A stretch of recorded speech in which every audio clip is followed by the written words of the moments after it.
അങ്ങനെ നമ്മൾ പുതിയൊരു രാജ്യത്തിലേക്ക് പ്രവേശിക്കുകയാണ്. ആദ്യമായി തന്നെ നമ്മൾ ഈ രാജ്യത്തിലേക്ക് പോയിറങ്ങുമ്പം ഈ രാജ്യത്തിനെ പറ്റി നമ്മളൊന്ന് പഠിച്ചിട്ട് വേണം പോകാൻ. അല്ലെങ്കിൽ നമ്മൾ ഈ കാണുന്ന ഈ രാജ്യം എന്താണെന്ന് നമുക്കൊന്നും അറിയണം. ശരിക്കും ഈ രാജ്യത്തെപ്പറ്റി പറയുകയാണെങ്കിൽ തെക്ക് കിഴക്ക് യൂറോപ്പിലെ ഒരു രാജ്യമാണ് മോണ്ടിനെഗ്രോ. 2006 ജൂൺ 6 സെർബിയയിൽ നിന്ന് സ്വതന്ത്രമായ ഒരു രാജ്യമാണ് മോണ്ടിനെഗ്രോ. ഇതിൻ്റെ ക്യാപിറ്റൽ എന്ന് പറയുന്നത് പൊഡ്ഗേറിക്കയാണ്. ഇവരുടെ ഔദ്യോഗിക ഭാഷ എന്നറിയപ്പെടുന്നത് മോണ്ടിനെഗ്രനാണ്. എന്നാൽ ഇവരുടെ തൊട്ടയൽ രാജ്യങ്ങളായിട്ടുള്ള സെർബിയ, ബോസ്നിയ, അൽബേനിയ, ക്രൊയേഷ്യ തുടങ്ങിയ രാജ്യങ്ങളിലെ ഭാഷകളും ഇവരിവിടെ ഉപയോഗിക്കുന്നുണ്ട്.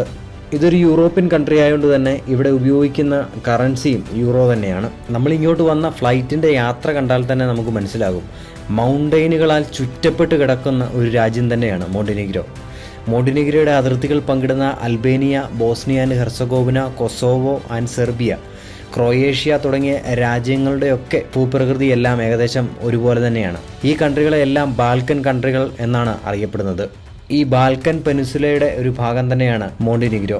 ഈ മോണ്ടിനെഗ്രോയ്ക്ക് ചുറ്റും നിൽക്കുന്ന മൗണ്ട് ലൗസൻ, അതുപോലെ തന്നെ മൗണ്ട് ഒർജൻ, ഇതിൻ്റെ പ്രൊണൗൺസിയേഷൻ കറക്റ്റാണോ എന്ന് എനിക്കറിയത്തില്ല. ഇതെല്ലാം ഈ ബേ ഓഫ് കോട്ടൂർ അല്ലെങ്കിൽ അതുപോലെ തന്നെ ഈ പൊഡ്ഗേറിക്ക ഒക്കെ ആയിട്ടുള്ള സ്ഥലങ്ങളുമായി ബന്ധപ്പെട്ട് നിൽക്കുന്ന മലനിരകളാണ്. ഇതൊക്കെ വളരെ ഫേമസ് ആയിട്ടുള്ള മോണ്ടിനെഗ്രോയിലെ മലനിരകളാണ്. അടുത്ത എപ്പിസോഡുകളിലെല്ലാം നമ്മൾ ഈ മലനിരകളും ഈ ഇങ്ങനെയുള്ള സ്ഥലങ്ങളും ഈ ബേകളും എല്ലാം നമ്മൾ കാണുന്നുണ്ട്. അപ്പോൾ അങ്ങനെ ഒരു മനോഹരമായിട്ടുള്ള ഒരു രാജ്യത്തേക്കാണ് നമ്മൾ ചെന്നിറങ്ങുന്നത്. ചുറ്റും മലനിരകളാൽ ചുറ്റപ്പെട്ട് നിൽക്കുന്ന, നടുഭാഗത്ത് കടലൊക്കെ നിൽക്കുന്ന, കപ്പലൊക്കെ വന്നടുക്കുന്ന ഗംഭീരമായിട്ടുള്ളൊരു സ്ഥലം.